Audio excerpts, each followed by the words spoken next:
The Hawke family car pulled up to the curb. Their new home stood before them.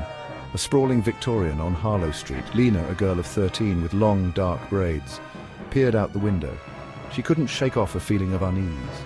The house loomed over them, its paint peeling, its windows like vacant eyes. "It's charming," her mother said, trying to sound optimistic. Lena's little brother, Damien, was already bouncing with excitement. He loved exploring new places.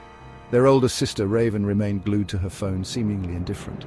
As they unloaded boxes, the air grew heavy. Lena felt a chill crawl up her spine.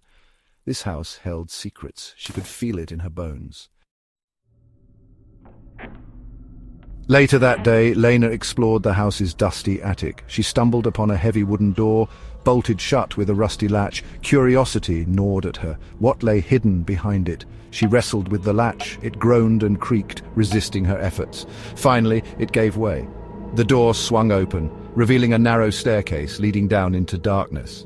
A musty smell wafted up, making Lena wrinkle her nose. She stepped back, a shiver running down her spine. This place felt wrong. The next day, Lena ventured into the garage. It was dim and cluttered, filled with forgotten junk. In the center of the floor, she noticed a trapdoor. It was slightly ajar, a sliver of darkness gaping open. Lena knelt down, peering into the abyss. A cold, damp air rose from below. She could hear the faint sound of dripping water. What secrets lurked beneath the surface? Her heart pounded in her chest. A sense of dread washed over her. She couldn't shake the feeling that something was watching her. Driven by an unsettling curiosity, Lena returned to the garage. Later that night, the trapdoor beckoned her, promising answers to her growing fears. She grabbed a flashlight, its beam cutting through the darkness. As she shone the light into the hole, she noticed something strange. The water at the bottom shimmered, reflecting back at her.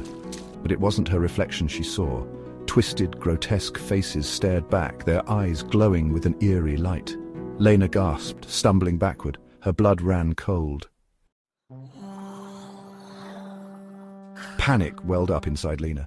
She knew she had to tell her family about the faces, about the unsettling feeling in the house. But what if they didn't believe her? Later that night, Lena lay in bed, unable to sleep. Every creak of the house, every rustle of leaves outside her window sent shivers down her spine. Then she heard it. A low growl, guttural and menacing, seemed to emanate from the garage below. Lena froze, her breath caught in her throat. Something was down there, and it was getting closer.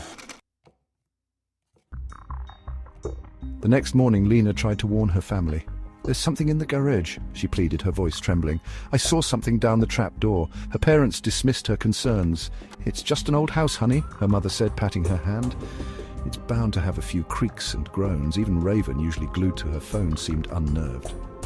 "Lena's right," she said, her voice uncharacteristically serious. "Something's not right about this place," but their parents wouldn't listen. They were too busy unpacking and settling in. They didn't realize the danger they were in.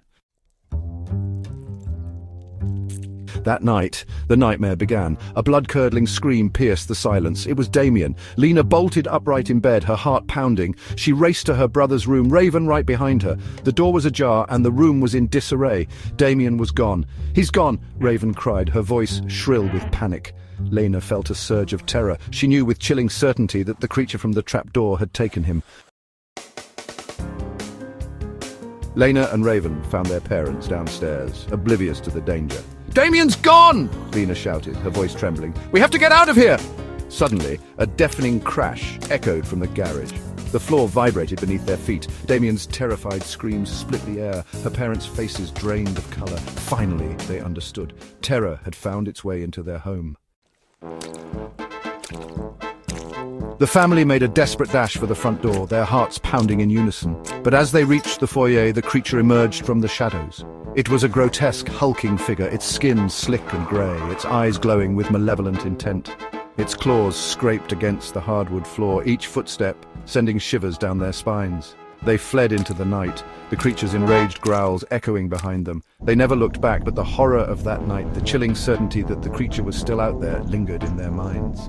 Harlow Street held their darkest fears, a haunting reminder that some doors are best left unopened.